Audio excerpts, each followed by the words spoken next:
지금 이제 대부분의 성인들은 이제 백신을 다 맞으신 것 같습니다.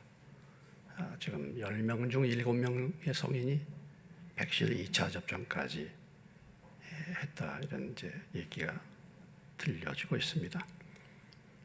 그래서 뭐 우리나라도 11월 달에 가서는 이제 코로나와 함께 이제 좀 제한을 푸는 그런 일들을 계획하고 있는데, 우리가 그날을 또 기다리고 있습니다. 근데 백신을 맞는데 부작용이 많이 있다 그러죠. 부작용이 많이 있습니다. 여러분도 백신 맞은 후에 여러 가지 어려움들을 좀 겪으신 분들이 많이 계시리라고 생각이 됩니다. 백신의 반응, 백신 주사를 맞으면 반응. 어깨가 한 이틀 정도, 저는 화이자를 맞고 이제 지난주 월요일 날 2차를 맞았습니다. 2차를 맞았는데 어깨가 한 이틀 정도에 뻐근하고, 그 다음에 한 3일 정도에는 열이 나고, 5일, 6일 되니까 저는 가슴에 흉통이 왔어요. 흉통이.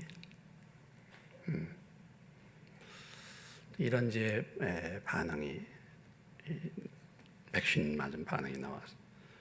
여러분들이 이렇게 뉴스에 들어보면 대부분 다 비슷한 그런 증상들 겪고, 뭐 어떤 사람은 탈모가 되고 피부에 발진이 되고 심지어 뭐 뇌출혈이 오고, 그래서 백신에 연관된 그런 사망자가 그런 뭐 다 이렇게 고리를 연결시킬 수는 없다고 하지만은 1000명이 사실 넘습니다. 우리나라 전체 코로나로 인해서 사망하는 사망자가 2,500명이 아마 안 될 건데, 지금 백신으로 인해서 또 많은 사람들이 참 위험한, 백신을 맞는 것도 만만치 않아. 저도 이제 월요일 날 맞았는데 지난번 1차처럼 이번에 2차에도 이제 6일이 지나니까 증세가 나타나서 어제 저녁에 갑자기 흉통이 찾아왔습니다. 그래가지고 지금 제가 지금 이제 이 왼쪽 지금 이 등 쪽에 좀 아주 말을 하기가 상당히 힘들 정도의 이렇게 흉통이 지금 계속 지금 되고 있어요. 증상이. 그래도 이제 호흡은 할만하니까 오늘 말씀을 이제 전하게 되는데, 아무튼 이런 이제 증상이, 반응이 나타납니다. 신앙생활에 어떤 사람이 믿음이 있는가, 믿음이 없는가의 여부는 시험을 당할 때의 반응을 보면 알 수 있어요. 그 사람이 믿음이 있는 사람인가 없는 사람인가를 언제 알 수 있습니까?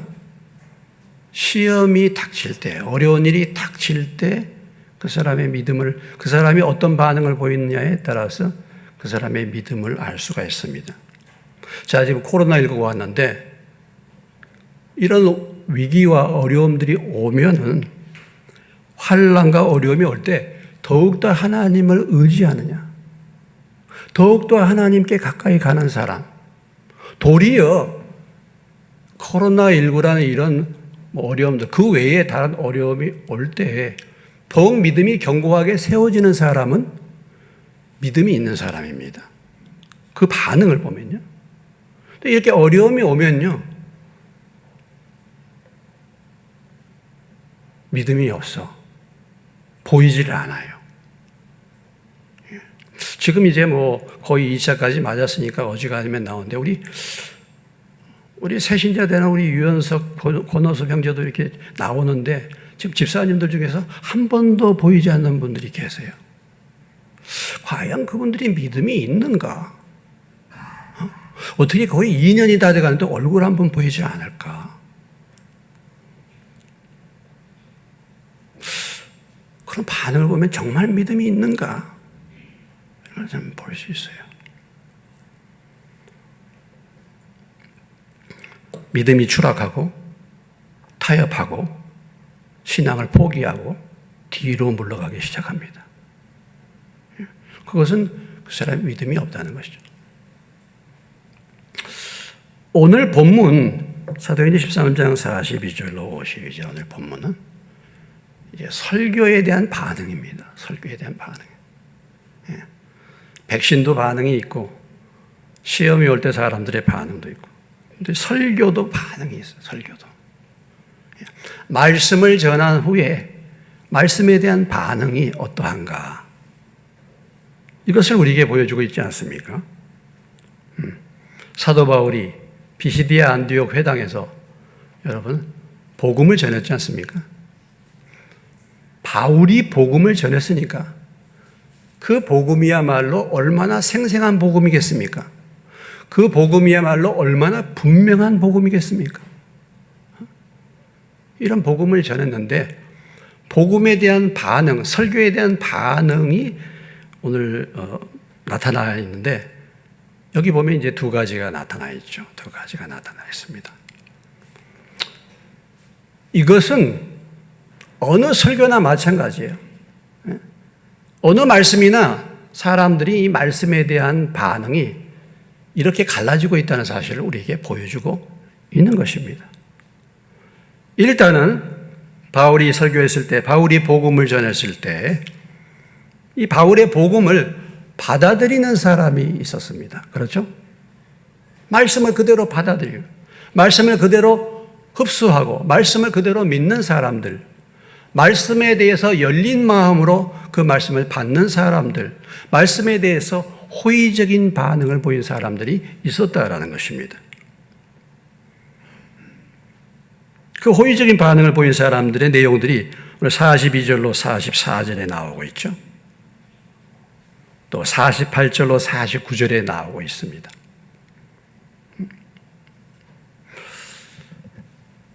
그들이 나갈새 42절 사람들이 청하되 다음 안식일에도 이 말씀을 하라 하더라. 회당의 모임이 끝난 후에 유대인과 유대교에 입교한 경건한 사람들이 많이 바울과 바나바를 따르니 두 사대가 더불어 말하고 항상 하나님의 은혜 가운데 있으라 고난이라. 그 다음 안식일에는 온 시민이 거의 다 하나님의 말씀을 듣고자 하여 모였다.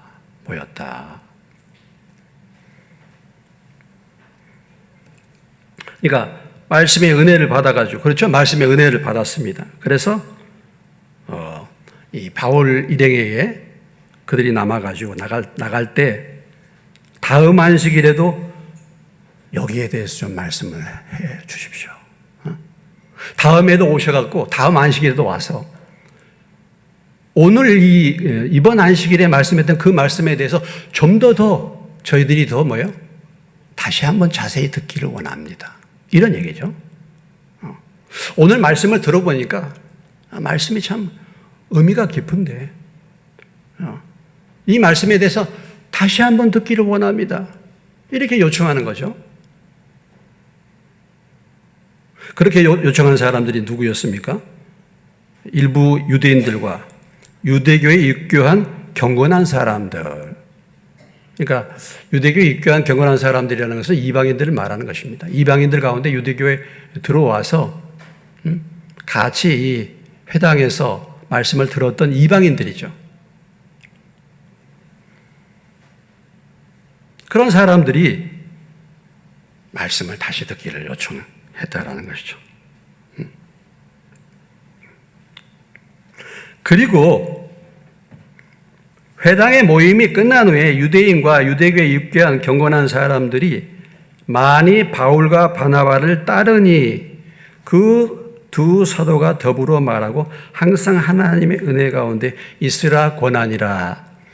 말씀의 은혜를 받은 사람들의 특징은 말씀을 전하는 자를 따르는 것입니다. 그래서 바울과 바나바를 따랐다 해요. 그리고 더 얘기를 좀 나누고 싶어.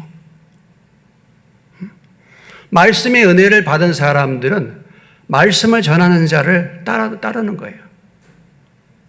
말씀의 은혜를 받은 사람들은 말씀의 귀함을 알고 말씀을 잘 전하는 자들을 존귀하게 여기는 것입니다. 그 사람이 어떤 사람이 말씀을 사모한다라고 한다면 그 말씀을 전하는 사람을 귀하게 여기는 거예요. 이건 당연한 것입니다. 그렇지 않습니까? 여러분들이 세상에 어떤 사람을 추종해, 어떤 사람을 쫓아다녀, 여러분들이 어떤 정치인을 쫓아다녀, 여러분들이 어떤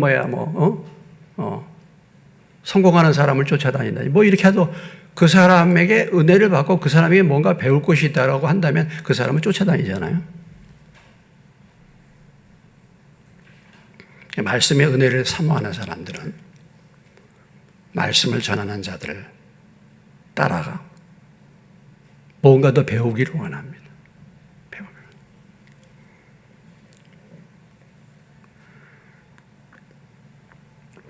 이것이 말씀을 사모하는 사람들의 태도와 자세인데 어찌됐든 간에 이들이 말씀을 잘 받았다, 은혜를 받았다라는 것입니다. 맞습니다.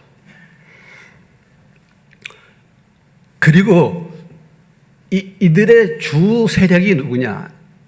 말씀의 은혜를 받은 사람이 주로 어떤 사람들이냐? 오늘 48절에 보면 좀 더 구체적으로 나왔는데 48절, 49절에 이방인들이 듣고 기뻐하여 하나님의 말씀을 찬송하며 영생을 주시기로 작정된다는 다 믿더라. 주의 말씀이 그 지방에 두루 퍼지니라. 유대인들보다도 이방인들이 더 말씀을 사모했다라는 것을 볼 수가 있어요. 그러니까 유대인들은 과거부터 배워왔던 그 하나님의 구약에 대한 그 지식이 말이죠. 그 율법 지식이 잘못 해석된 그 지식이 마음속에 가득 차 있는 사람들입니다.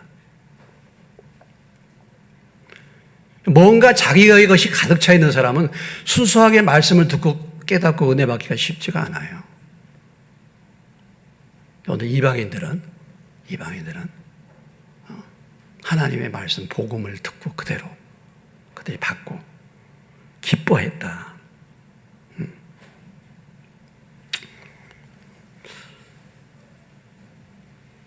로마서 10장 2절로 3절에 가보면은 로마서 10장 2절로 3절에 가보면 이 유대인들이 말이죠. 여러분이 이미 이 말씀 제가 몇 번 인용했는데 하나님께 열심히 있었지만은 올바른 지식을 따른 것이 아니고 바른 분별력을 따른 것이 아니고 하나님의 의의를 모르고 자기 의의를 세우려고 힘써 하나님의 의의에 복종하지 않았습니다. 유대인들은 하나님께 대한 열심은 있었어요. 열심은 있었는데 문제가 뭐냐면 하나님이 그 말씀을 통해서 말씀하시는 그 뜻을, 그 의미를 알지 못하고 자기 의의를 세우려고 했다 이거죠. 그래서 마음이 교만해진 것입니다. 마음이 강팍해진 것입니다. 그래서 로마서 우리가 9장서부터 11장까지 내용을 보면 거기에 대해서 사도 바울이 쭉 말하고 있죠.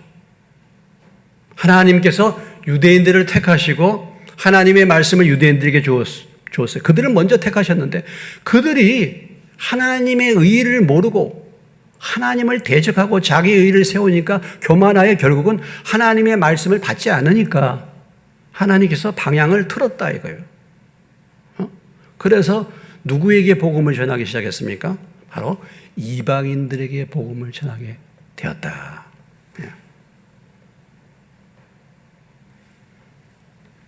어떤 의미에서 보면은 어떤 사람이 강팍해서 믿지 않는 것이 나에게는 은혜될 수 있습니다. 그 사람이 안 믿어가지고 나한테 전도한 거예요. 그럴 수 있어요. 내 남편이 믿을 줄 알고 전도를 해도 내 남편이 안 믿어. 안 믿으니까 어떻게 다른 사람한테 전도하죠?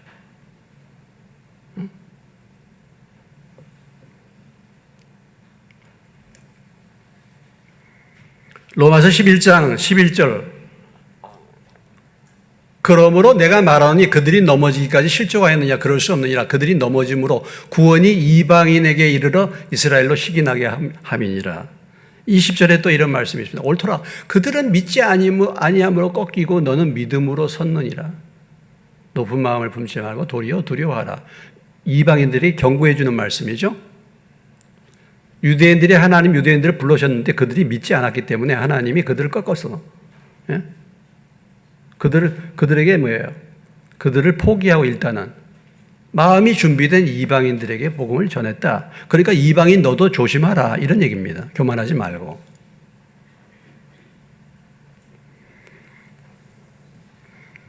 뿐만 아니라 그들이 이렇게 은혜를 받고 그 다음 안식일에 44절에 보면 그 다음 안식일에는 온 시민이 거의 다 하나님의 말씀을 듣고자 하여 모였다 그랬습니다. 그러니까 그들이 은혜를 받고 가서 자기 혼자만 온 게 아니었다라는 거죠. 주변에 있는 사람들에게 소문을 냈다는 것입니다. 주변에 있는 사람들을 데리고 왔다는 것입니다. 그러니까 여기 보면은 온 시민이 거의 다 하나님의 말씀을 듣고자 하여 모였다 그랬어요.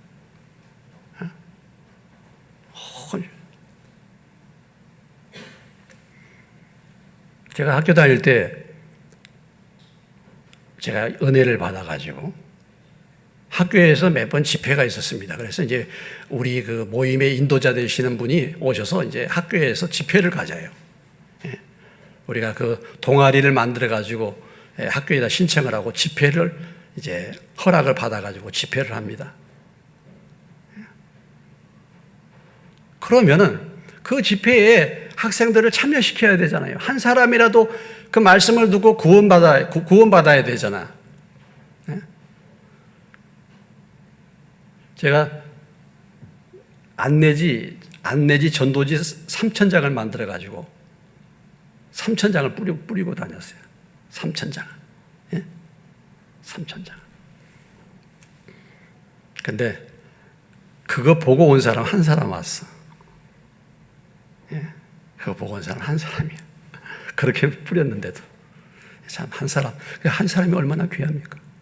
한 사람. 예?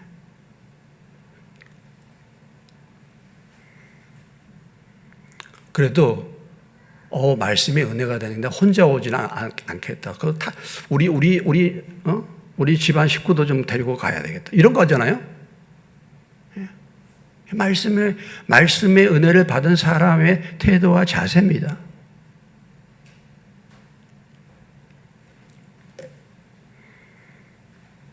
저는 사실 이렇게 생각해요. 지금 우리가 사도행전을 나가고 있는데 사도행전의 중심이 뭡니까? 복음이잖아요. 전도하는 거지 않습니까? 적어도 매일 주일마다 우리가 전해야 될 설교의 핵심은 복음이에요, 사실은요. 복음이 무엇입니까? 예수님이 우리의 죄를 위해서 죽으시고 십자가에 달리셔서 우리의 죄를 대신 담당하심으로 우리가 그 예수님을 통해서 죄사함을 받고 예수님이 죽음을 정복하시고 죄의 대가를 지불하시고 사흘 만에 부활하셨으므로 그 예수를 구주와 주님으로 믿을 때 구원받습니다. 이게 복음 아니겠습니까? 그래서 우리가 우리의 가던 길, 하나님 없이 살던 내 마음대로 살던 우리의 죄를 회개하고 돌이켜서 예수를 믿으면, 예수를 구주와 주님으로 믿으면 죄 사함을 얻고 영생을 얻는 줄로 믿습니다. 이것이 복음이잖아요. 이 복음이에요. 매주마다 우리가 설교에서 늘 말해야 될 것이 이 복음이에요. 예수님의 십자가예요. 바울이 말했습니다. 나는 예수의 십자가 외에는 자랑하지 않나. 다른 아무것도 자랑하지 않겠다. 그런데 우리가 매주마다 예수님의 십자가, 예수님의 부활, 이 메시지를 전할 때 우리가 점점 지루해진단 말이죠. 아니, 왜 지루해집니까? 이게 복음인데, 우리의 신앙의 모든 것인데. 근데 만약에 내가 다른 사람을 전도해가지고 데리고 왔다. 오늘 내 친구를 불러왔어. 교회에 한번 와보라고. 우리 교회에 한번 와보라고. 우리 교회 참, 우리 교회 정말 복음을 분명하게 전하는 교회니까 너 와서 앉아있어. 오늘 말씀을 들으면 오늘 혹시라도 몰라, 하나님이. 복음을 말하기 때문에 오늘 와가지고 예수 믿고 구원받을 수 있어. 그래서 내가 그 사람을 데리고 오는데 목사님이 설교할 때 여러분 헌금 많이 해야 됩니다. 11조 해야 돼요. 이런 설교를 쭉 했다 그러면 그 양반이 처음 와가지고 시험 받지 않겠습니까? 교회 와가지고. 우리가 안 믿는 사람 데리고 와서 내 형제들, 내 뭐 자녀들, 또는 주변에 아는 사람들, 이 사람을 오늘 데리고 나와가지고 한 사람이라도 안 쳤는데, 여러분, 그때 제가 어떤 설교해 주기를 원합니까? 복음을 전해야 되지 않습니까? 복음을 전해야.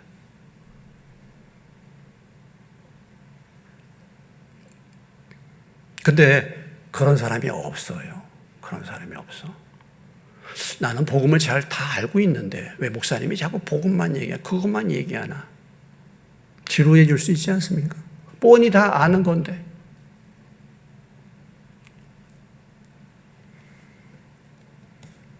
우리가 정말 말씀의 은혜를 받고 복음이 뭔가를 알고 그러면은 오늘 이 비시디아 안디옥에서 일어나는 것처럼 다음 안식일에도 온 시민이 말씀을 듣도록 주변에 있는 사람들에게 소문을 내고 사람들을 데리고 왔다 이거죠. 이게 말씀에 은혜 받은 사람들입니다.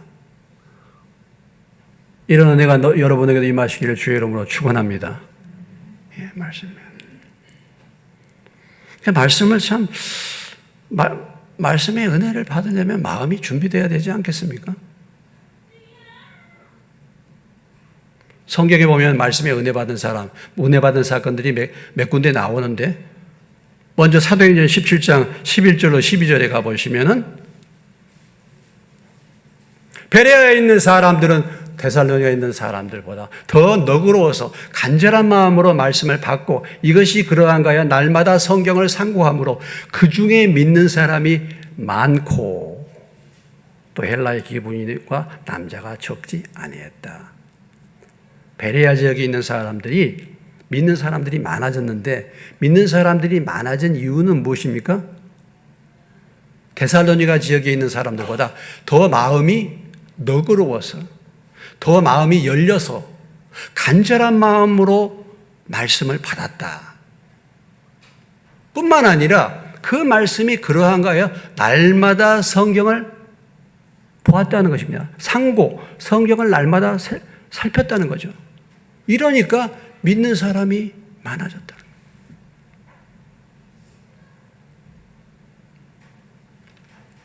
지역적으로도 이렇게 여러분 보세요. 베레아 지역이 있고 데살로니가 지역이 있습니다. 앞으로 이제 또 전도여행 갈 때 데살로니가 나오는데 근데 데살로니가에 있는 사람들보다 훨씬 더 마음이 너그러워, 마음이 더 열려 있다 이런 말이죠. 부여에 있는 사람들보다 공주에 있는 사람들은 부여에 있는 사람들보다 더 너그러워서 이렇게 돼야 되잖아요. 부여에 있는 사람들은 공주에 있는 사람들보다 더 너그러워서 이렇게 하면 안 되잖아요. 여기 부여분들 계시는가?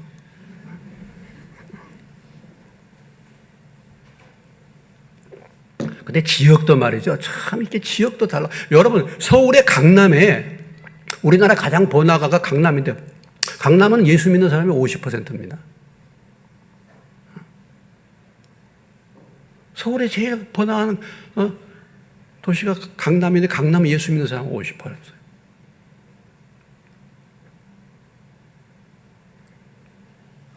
이 지역마다 참 보면은 이렇게 사람이 그 마음 정도가 달라. 공주는 좀 마음이 딱딱하지 않습니까? 여러분 어떻습니까? 어떤 건 모르겠네요. 물론 뭐 지역마다 다 그렇게 차이가 있으면 사람마다 또 차이가 있겠죠. 사람마다.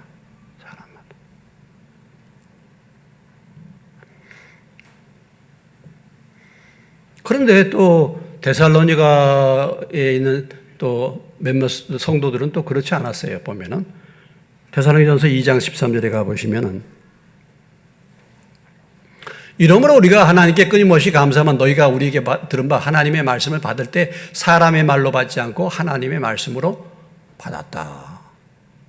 진실로 그러하다. 이 말씀이 또한 너희 믿는 자 가운데서 역사했다. 그러니까 이건 데살로니가 교회에 또 편지하는 건데 데살로니가 교회에 있는 어떤 성도들은 말씀을 받을 때 사람의 말로 받지 않고 하나님의 말씀으로 받아가지고 그들이 그 믿음이 소문난 믿음이 되었다. 이런 얘기죠.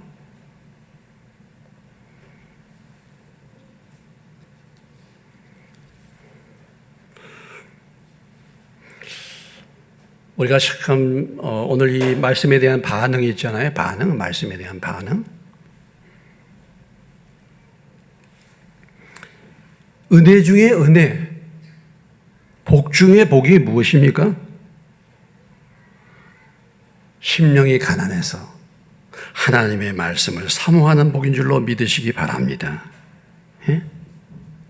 은혜 중에 은혜는 뭐예요? 심령이 가난한 거예요.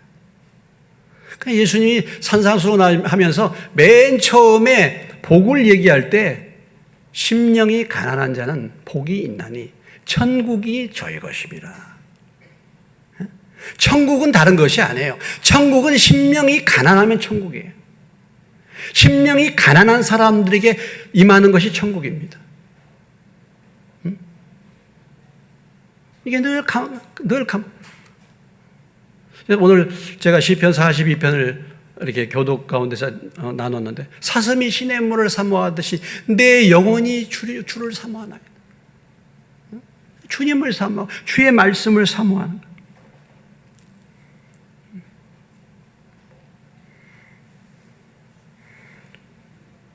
사무엘상 1장 12절로 18절에 우리가 지난 금요일 날부터 다뤘던 말씀인데요. 사무엘상 1장 12절로 18절에 보면은 이제 그 엘리 제사장이 있고 한나가 자녀를 못 낳아서 기도하러 가는 장면이 나오는데 한나가 입술만 말하고 음성은 들리지 않아요. 기도를 했습니다. 그러니까 엘리가 뭐예요? 엘리가 그가 취한 줄로 생각했다. 그 다음에 엘리가 말하기를 왜 언제까지 술 취해 있느냐? 포도주 끊으라. 한나가 내가 포도주 마신 것이 아니라 마음이 슬퍼서 독주를 마신 것이 아니라 여호와 앞에 내 심정을 통한 것입니다. 당신의 여종을 악한 여자로 여기지 마시옵소서. 엘리가 평안히 가라. 이스라엘의 하나님이 내가 기도하여 구한 것을 허락하기를 원하노라 하니 이르되 당신의 여종이 당신께 은혜 있기를 원하나이다 하고 가서 먹고 얼굴에 다시는 금신빛이 없더라. 이런 사건이 나옵니다. 여러분, 한나가 말이죠. 자녀가 없어가지고 참 억울한 심정으로 가서 기도하러 갔는데 간절히 기도하고 있는데 목사라는 양반이, 제사장이라는 양반이 너 술 취했구나. 너 술 좀 그만 끊어. 이런 말을 했단 말이죠. 여러분, 엘리는 어떤 사람입니까? 엘리는 정말 엉터리 목사예요. 엉터리. 예? 엘리는 완전 짝퉁 엉터리 목사야. 아니 교인이 간절하게 기도하러 왔는데 그 기도하러 온 분을 향해서 술 취했다고 말이죠.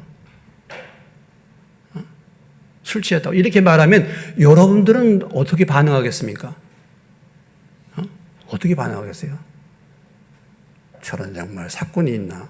저렇게 분별력이 없어지고 어떻게 목사야, 저게 목사야. 그럼 나가지 않겠어요? 대부분 그렇게 하지 않겠습니까?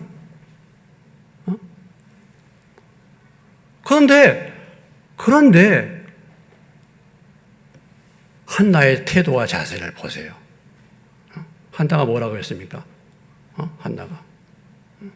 한나가 대답하여 내 주여 그렇지 않습니다. 저를 악한 여자로 여기지 마옵소서. 제 사정은 이런 것입니다. 이렇게 대답했단 말이죠. 참, 이 한나야말로 그 심령이 얼마나 가난하고 겸손합니까? 그러니까 엘리야가 뭐라 그랬어요? 평안히 가라. 이스라엘 하나님이 내가 기도하여 구한 것을 허락하기를 원한다. 한나가 어떻게 기도 응답 받았습니까? 한나가 기도를 간절히 해가지고 기도 응답 받은 것이 아니에요. 엘리의 말에 의해서 기도 응답을 받은 것입니다. 허락하기를 원하노라. 엘리는 엉터리 목사야. 근데 엉터리 목사라도 하나님의 은혜는 축복은 빌어줄 수 있잖아요. 엘리의 선포로 한나가 그 응답을 받았는데 이것은 다시 말한다면 한나의 마음의 태도와 자세, 여기에 달려 있었어요. 예? 여기에. 다른 게 아니에요. 기도를 많이 하고 기도를 뭐 적게 하고 이런 측면이 아니라 그 사람의 심령의 태도와 자세, 얼마나 겸손한가. 그런 엉터리 목사가 자기를 모욕하고 말이죠. 기도하러 온 사람 갖다 술 취했다고 말하는데 거기에 한마디 대꾸 한마디 하지 않겠어요? 정말 원통하고 분하네. 그렇지 않아요? 아니 지금 자식이 없어서 원통하고 분해서 교회에 기도하러 나왔는데 목사가 나보고 술 취했다고 말하면 가만히 있겠습니까? 여러분 같으면? 한마디 하잖아요. 그런데도 겸손하게. 그것으로 인해서 한나는 사무엘을 얻게 된 것입니다. 그런 태도와 자세가 사무엘이라는 위대한 일꾼을 세운 거예요. 다른 게 아니에요. 다른 게 아니에요.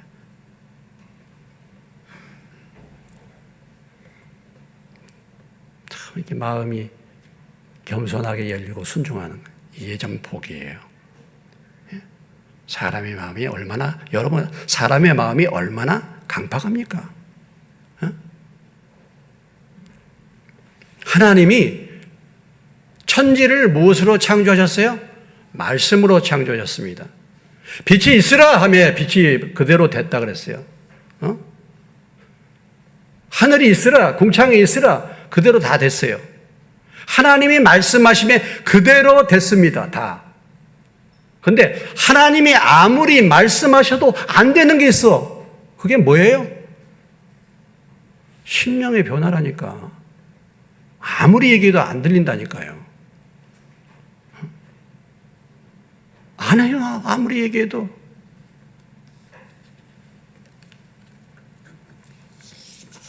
가장 중요한 심령의 복. 날마다 마음이 강팍하게 되지 않도록 날마다 하나님의 말씀을 사모하고 여러분들이 주님 제 심령의 은혜를 달라고 여기 주님 앞에 여러분 기도해 보시기 바랍니다. 오늘이라 일컫는 동안에 내 마음이 강팍하게 되지 않도록 날마다. 그래서 심령의 가난한 복, 그 귀한 복이 여러분에게 임하시기를 주의 이름으로 축원합니다. 이 강팍한 사람들이 여기 등장하지 않습니까? 이제 이런 반응을 보인 반면에 여기에 대해서 아주 대적하는 자들이 있잖아요. 적대적인 반응. 44절로 45절, 50절에 나타나는 사람들입니다. 44절, 45절 말씀입니다. 45절에 보면 유대인들이 그 무리를 보고 시기가 가득하여 바울이 말한 것을 반박하고 비방했다. 무리를 보고 시기하고 반박했습니다. 비방했어요. 반박하고 비방했어요. 이들이 자 바울이 복음을 전했습니다. 그들이 믿고 있는 율법과 좀 차이가 나는 것 같아. 그러면 이렇게 해야 되잖아요. 바울을 불러다가 그 말씀의 의미가 뭔가 그걸 물어봐야 되잖아요. 과연 그럼 율법으로 구원받지 못하는 건가? 예수 믿어야 되는 건가? 이거 물어봐야 되잖아요. 진리를 정말 알고 사모한다면 그렇게 해야죠. 근데 이들은 그런 것이 보이지 않아. 단지 뭐 때문에? 무리가 몰려드는 것을 보고 시기가 났다 이거예요. 시기가. 말씀을 전하는데 은혜 받은 사람들이 많은 거야. 그 사람이 더 막 유명해지는 거예요. 막 성도들이 모이는 거예요. 사람들이 말씀 듣기 위해 모이는 거예요. 우리가 지금까지 예배 드릴 때는 그런 일이 없었는데 바울이 와서 한번 설교했더니 막 사람들이 모이는 거예요. 그러니까 거기에 대해서 마음이 편치가 않는 것입니다. 오늘 여기 그렇게 말하잖아요. 다른 사람들이 은혜 받고 인기 끄는 것을 못 봐주는 거예요. 시기하는 거예요. 다른 사람이 잘 되는 것을 못 보는 거 많잖아요. 우리도 그렇죠. 교회에서도 보면 그래요. 교회에서도 보면은 새로운 사람들이 은혜 받고 믿음 안에 서는 것을 기존 교인들이 오래 자리 잡은 사람들이 잘 못 봐줘. 그런 경우가 또 있어. 시기 질투를 해내. 겸손이라는 게 무엇입니까? 다른 사람이 잘 되도록 하는 거잖아요. 나보다 남을 낮게 여기는 거 아니겠습니까? 믿음이 없는 사람이 들어와서 믿음을 갖고 믿음 안에 성장하면 내가 기뻐해야 줘야지. 그게 성장한 사람들인데 그런 거 누르는 거예요. 나보다 믿음이 뛰어나고 나보다 믿음이 좋고 더 인정받고 그러면 그 사람을 시기하는 겁니다. 이 유대인들이 그런 거예요. 이 진리를 사모하는 마음이 사실은 없는 겁니다.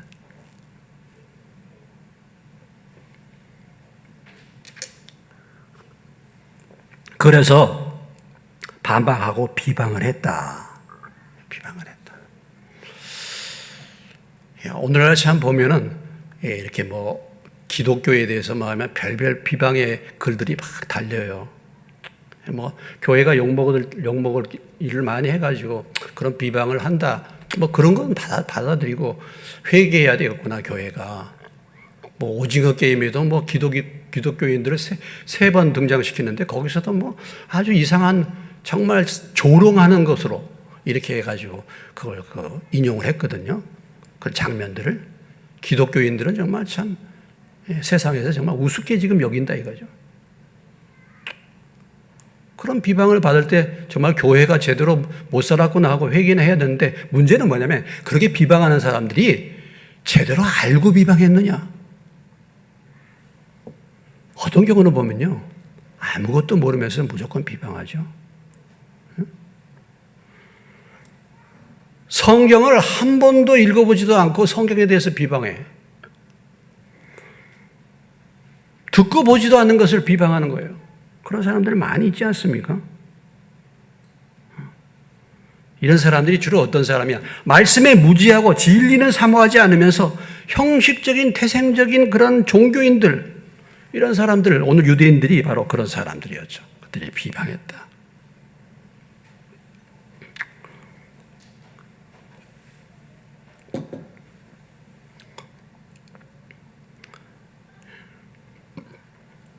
마태복음 24장 37절 39절의 말씀. 노아의 때와 같이 인자의 맘도 그러하리라. 홍수전에 노아가 방주에 들어날까지 사람들이 먹고 마시고 장가들고 시집가고 있으면서 홍수가 나서 그들을 다 멸하기까지 깨닫지 못하였으니 인자의 맘도 이와 같으리라. 여러분, 노아가 홍수의 경고를 받고 방주를 지으면서 몇 년 동안 경고를 했습니까? 100년 동안을 경고했어요. 그런데 사람들이 그 경고를 받지 않았다는 거죠. 100년 동안 얘기를 해도. 그래서 그 경고를 듣고 돌이켜서 노아의 방주에 탄 사람, 구원받은 사람이 한 사람도 없었다는 것입니다. 100년 동안을 얘기해도 구원받은 사람, 회개한 사람이 한 사람도 없었다는 거예요. 얼마나 그 시대가 강팍한 시대입니까?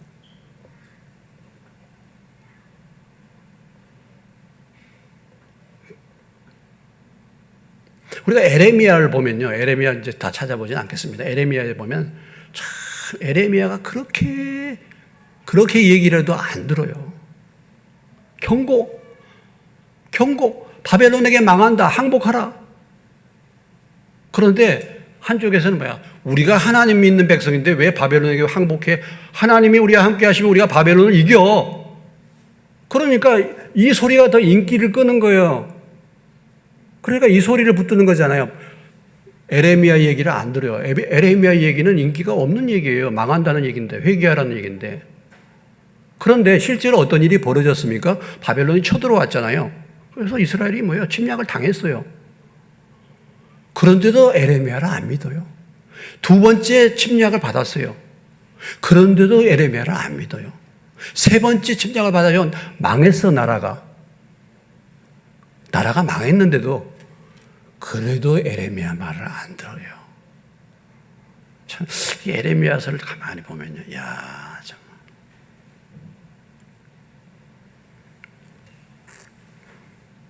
결국은 그들이 또 자기들만 그 뭐 비방하고 반박하는 것이 아니라 또 어떤 일을 벌립니까? 50절에.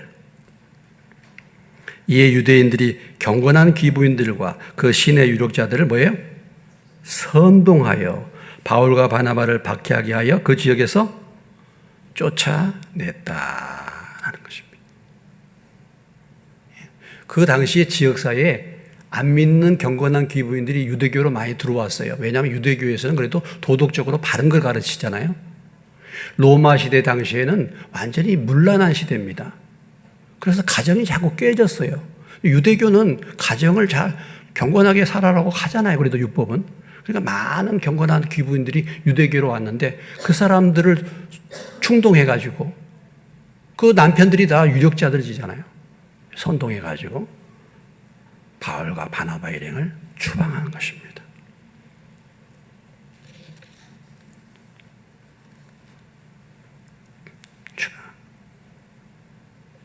자, 바울이 설교할 때요. 바울이 설교할 때 이미 뭐예요? 경고를 했잖아요. 사도행전 13장 41절.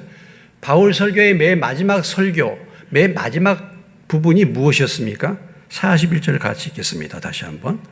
일러스되 보라 멸시하는 사람들아 너희는 놀라고 멸망하라. 내가 너희 때를 당하여 한 일을 행할 것이니 사람이 너희에게 일려줄지라도 도무지 믿지 못할 일이라. 반드시 너희들이 믿지 못한다 이렇게 하는 사람들이 있는데 그런 사람은 뭐예요? 놀라고 멸망한다. 설교 마지막 부분에 그렇게 설교가 끝났잖아요. 이 설교를 듣고서도 멸망할 짓을 하는 사람들이 있다는 거죠. 있다는 거예요.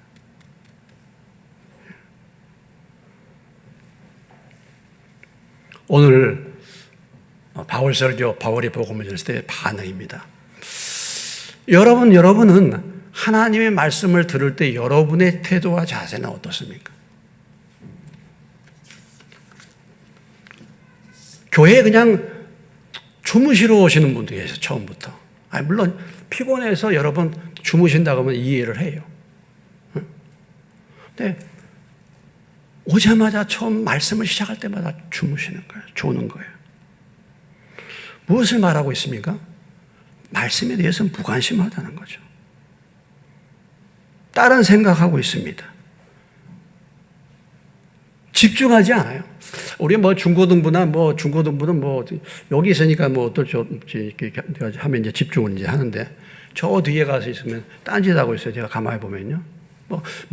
모르니까 그럴 수 있어. 모르니까. 너무 피곤해서 일을 많이 하다가 죽을 수도 있습니다. 그런데 무지한 거예요.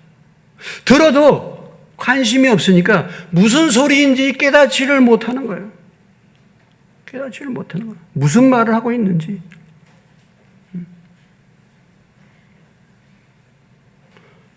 말씀을 사모하는 마음. 여러분들이 예배에 오시기 전에 하나님의 말씀에 은혜를 주시도록 목사가 딴소리 하지 않고 하나님의 은혜의 말씀을 증거하도록 기도하시기를 주 이름으로 축원합니다.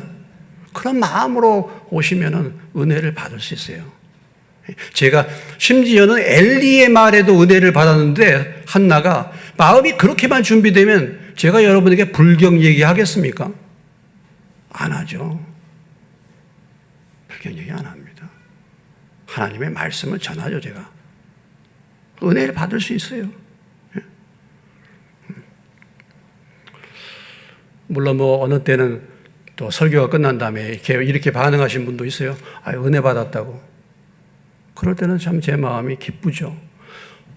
이런 게 제일 제가 설교하는 게 그거 꼭 오늘 나에게 주시는 말씀이었다고. 그거 꼭 나에게 주시는 말씀이었다고 그래요.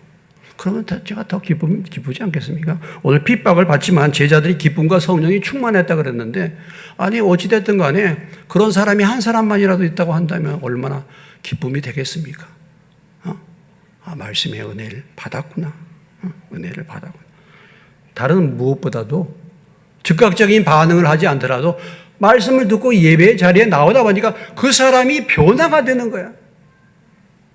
콩나물에 물을 줬는데 물이 다 빠지는 것 같은데 가만히 있어도 나중에는 자라난단 말이죠. 그냥 교회 예배 자리에 와서 그냥 반응 없이 그렇게 지냈는데 1년이 가고 2년이 가고 3년이 가니까 복음이 뭔가를 아는 거, 깨닫게 되는 어느 순간에 하나님이 어느 순간에 어떤 말씀을 통해서 여러분들에게 어떤 은혜를 주실 줄 몰라요. 마음이 준비되기만 한다고 한다면 하나님 반드시 은혜를 베풀어 주실 줄로 믿습니다. 정말 그래요. 오늘 우리들의 마음의 태도와 자세, 말씀을 받는 자세. 가장 참 불행한 사람은 그런다 그랬잖아. 예수님의 말씀 듣고도 안 믿은 사람, 사도 바울의 설교를 듣고도 안 믿은 사람들. 불쌍한 사람들이잖아요. 안 듣고서 차라리 안 믿었으면 몰라. 들었는데도. 여러분, 복음이란 것은요, 복음이 아닙니다. 복음이요. 복음이란 건 뭡니까? 영어로 복음을 갖다 굿뉴스라고 해. 좋은 소식이라고 해. 그런데 이것은 믿는 사람에게 좋은 소식이에요. 안 믿는 사람에게는 가장 배드 뉴스, 가장 나쁜 소식이에요. 왜? 안 믿는 사람은 멸망하는 말씀이니까. 심판받는 말씀이니까. 이게 복음이 되는 것은 믿는 자에게 한정되어 있는 것이지 안 믿으면은 이 복음은 복음이 아니라 가장 월스타, 가장 악한 뉴스가 되는 것입니다. 오늘 다 반응들이 있다 그랬죠. 나는 설교에 대한 반응, 말씀에 대한 반응. 우리의 마음밭이 좋은 마음밭으로 여러분들이 준비돼서 말씀을 잘 받아들이시고 오늘 말씀을 받아들이는 사람들처럼 은혜 받고 30배, 60배, 100배 열매를 맺는 저와 여러분 되시기를 주의 이름으로 축원합니다. 기도하겠습니다. 하나님 아버지, 바울이 복음을 전했을 때